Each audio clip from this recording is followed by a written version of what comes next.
Hey, welcome back to another episode of Whatcha Readin, where people ask me, as a world famous,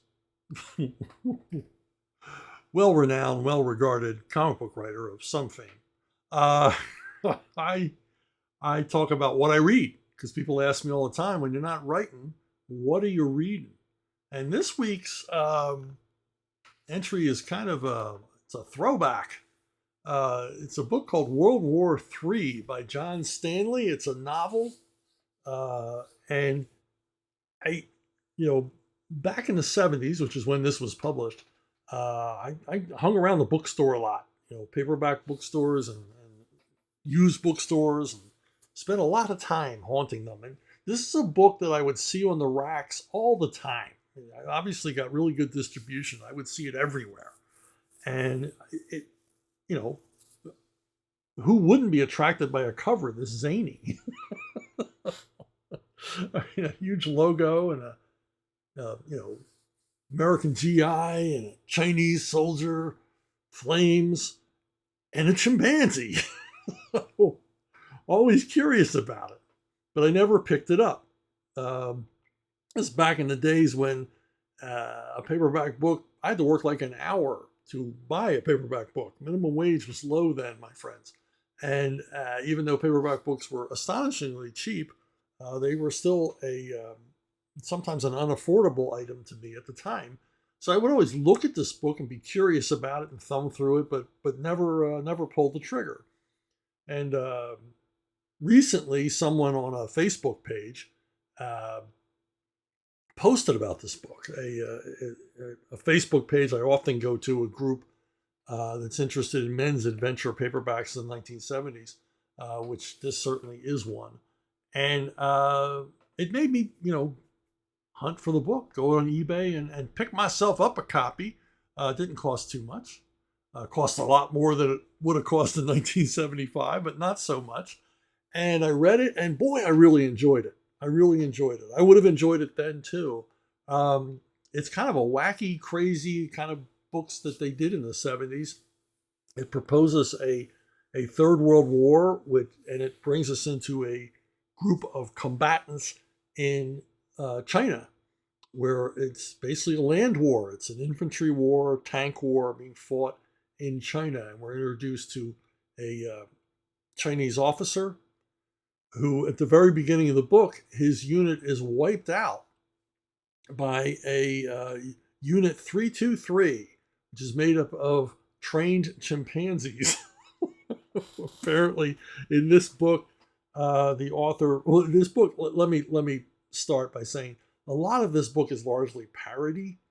It's a great war story. It's a great men's action story, but there's a great deal of satire in this book.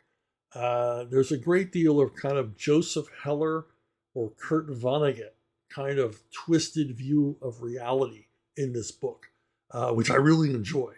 It's what I mean by they just don't write books like this anymore.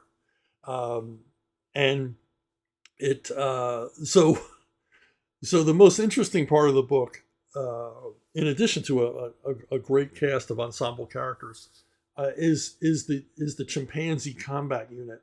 Apparently, the strategy was to train these chimpanzees, how to use things like hand grenades and and their own considerable abilities at hand-to-hand combat or paw-to-hand combat, and basically just turn them loose behind Chinese lines to wreak havoc. And they do. And they do. If you know anything about chimpanzees, they are not a critter you want to mess with. They are very dangerous and mean and vindictive. And this is a particularly vindictive group of GI chimpanzees because they will not let go of this one Chinese officer that they have a lot of enmity for. Like I said, it's a parody book, but it's also a great war action book.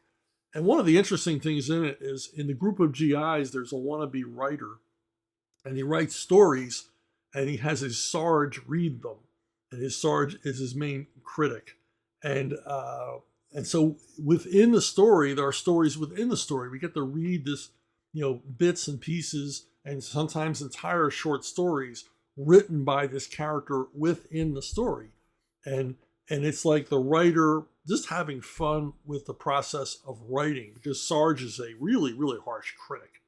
And the funniest, like the most meta joke in the book is that Sarge is always telling this wannabe writer that his characters are stereotypical. His characters are cliched. And the irony here is that Sarge is a stereotypical army sergeant, army war hero sergeant, cigar chomping, mean, determined, tough, fearless, and he's like the biggest cliche in the book. But it's so much fun. It's so much fun. So if you get a chance, cruise eBay or Abe Books or Alibris or whatever, and find a used copy of this. It's definitely worth your time. And I was real curious about the author John Stanley, because I thought, whoa, could this be the John Stanley who used to write Little Lulu? And no, it isn't. Sadly, that would have been real interesting if John Stanley had moved on to other genres and other forms. Apparently, John Stanley was a prolific author, wrote a number of books about monster movies and things like that. He wrote some novels and some books about the film industry. So I couldn't learn much more about John Stanley, but he wrote quite a bit. And I would highly recommend this one. So that's what I've been reading.